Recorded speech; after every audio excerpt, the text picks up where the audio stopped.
इतिहास से अच्छा शिक्षक कोई दूसरा नहीं हो सकता।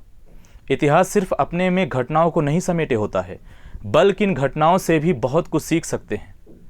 इसी कड़ी में आज हम जानेंगे 17 अप्रैल को ऐसा क्या हुआ था, कौन सी बड़ी घटनाएं घटी थी जिसने न सिर्फ भारत बल्कि पूरी दुनिया को गहरे शोक में डुबा दिया और इतिहास के पन्नों पर अपना दर्दनाक प्रभाव छोड़ा। नमस्कार, प्रदेश तक के इस ऐतिहासिक कार्यक्रम इतिहास के पन्नों से मैं प्रशांत मणि त्रिपाठी। इस अनोखे कार्यक्रम में आपका बहुत बहुत स्वागत है।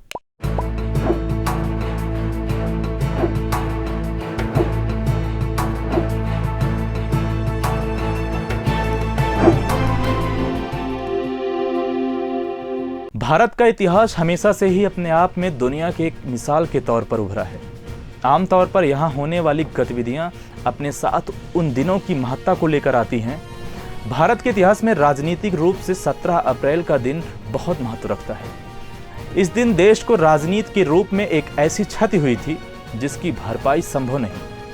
आज 17 अप्रैल है और आज ही के दिन सन 1975 को एक लंबी बीमारी के बाद स्वतंत्र भारत के पहले उपराष्ट्रपति, दूसरे राष्ट्रपति, दिग्गज शिक्षाविद, हिंदू विचारक डॉक्टर राधाकृष्ण का निधन हो गया था। आज उनकी पुण्यतिथि के मौके पर प्रधानमंत्री मोदी और योगी आदित्यनाथ से लेकर देश के कई दिग्गजों ने उन्हें श्रद्धांजलि अर्पित की है।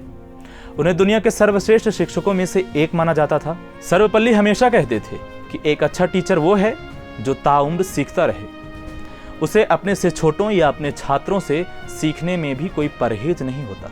महान हिंदू विचारक और भारतीय संस्कृत के संवाहक डॉक्टर सर्वपल्ली राधाकृष्णन का जन्म तमिलनाडु तत्कालीन मद्रास प्रेसिडेंसी के चित्तूर जिले के तिरुत्तानी गांव में 5 सितंबर 1988 को हुआ था। उनका जन्म स्थान भी एक पवित्र तीर्थस्थल के रूप में विख्यात है।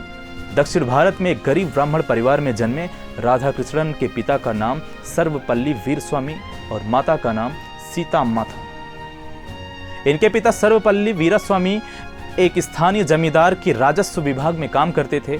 उनका परिवार काफी बड़ा मगर बेहद मामूली था, जिसके चलते राधाकृष्णन को बचपन में कोई विशेष सुख सुविधाएं नहीं मिल सकी। उस समय मद्रास के ब्राह्मण परिवारों में कम उम्र में ही विवाह संपन्न हो जाता था और राधाकृष्णन के साथ ही यही हुआ।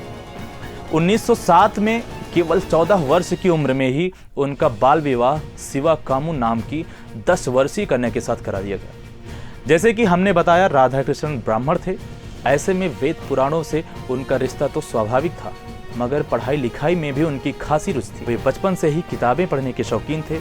राधाकृष्णन स्वामी विवेकानंद और अन्य महान विचारकों से काफी प्रभावित थे। वे एक मेधावी छात्र थे।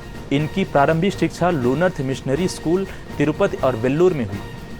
राधाकृष्णन ने युवावस्था में ही अपनी पढ़ाई में उत्कृष्ट प्रदर्शन किया और मद्रास क्रिश्चियन कॉलेज में स्कॉलरशिप में भाग लिया और इसी कारण कॉलेज से बीए तथा 1906 में अपनी मास्टर डिग्री हासिल की। हालांकि इनके पिता पुराने विचारों के थे, इसलिए वे कभी नहीं चाहते थे कि उनका बेटा अंग्रेजी की शिक्षा प्राप्त करे। वे चाहते थे कि उनका बेटा वेद पुराणों का अध्ययन करके एक पुजारी बने। लेकिन उनके पिता कहाँ जानते थे कि उनका बेटा एक दिन भारत का राष्ट्रपति बनेगा। आपको बता दें, सन 1916 में मात्र 28 वर्ष की उम्र में उनकी नियुक्ति मद्रास रेजिडेंसी कॉलेज में सहायक अध्यापक के तौर पर हुई थी। इस समय इनका वेतन मात्र 37 रुपया था। इसके बाद 1931 से 1936 तक आंध्र विश्वविद्यालय के वाइस चांसलर रहे।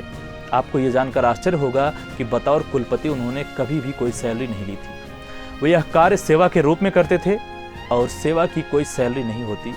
डॉक्टर राधाकृष्णन 1936 से 1952 तक ऑक्सफोर्ड विश्वविद्यालय में प्राध्यापक के पद पर रहे और 1939 से 1948 तक वह काशी हिंदू विश्वविद्यालय के कुलपति पद पर आसीन रहे। इस दौरान राधाकृष्णन ने भारतीय संस्कृत का गहन अध्ययन किया और गौतम बुद्ध, जीवन और दर्शन, धर्म और समाज, भारत और विश्व आदि किताबें भी लिखी।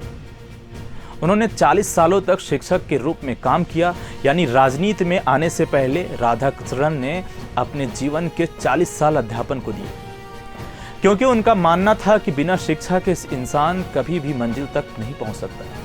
इसीलिए इंसान के जीवन में एक गुरु का होना बहुत आवश्यक है, जो उसे सही राह दिखा सके। हर वर्ष 5 सितंबर को उनकी जयंती को पूरे देश में शिक्षक दिवस के तौर पर मनाया जाता है और शिक्षकों को उनके योगदान के लिए सम्मानित किया जाता है।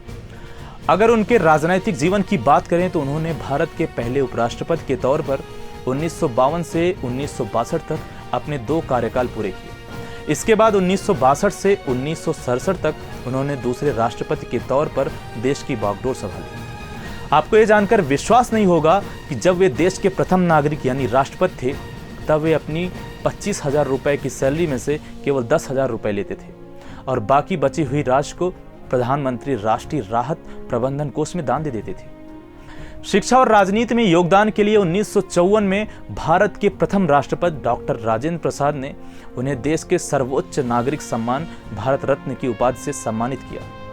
इसके अलावा 1961 में इन्हें जर्मनी के पुस्तक प्रकाशन द्वारा विश्व शांति पुरस्कार से भी सम्मानित किया गया था। इतना ही नहीं, डॉक्टर राधाकृष्णन को ब्रिटिश शासन में सर की उपाधि भी दी गई, लेकिन स्वतंत्रता प्राप्ति के पश्चात मां भारती के वीर सपूत के लिए इसका औचित्य ही समाप्त हो चुका था। राधाकृष्णन को मरणोपरांत 1975 में अमेरिकी सरकार ने टेम्पल्टन पुरस्कार से सम्मानित किया।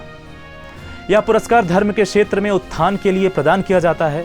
प्रत्येक देशवासी को सीना यह जानकर गर्व से चौड़ा हो जाएगा कि यह सम्मान ग्रहण करने वाले वो प्रथम गैर ईसाई संप्रदाय के व्यक्ति थे। उनसे जुड़ा एक किस्सा बहुत मशहूर है।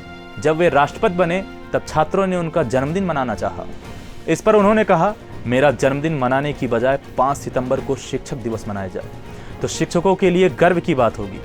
तभी से शिक्षक दिवस मनाने की परंपरा शुरू हुई। इतिहास के पन्नों से ऐसी ही कई और रोचक जानकारियों के लिए आप जुड़े रहें प्रदेश तक के साथ।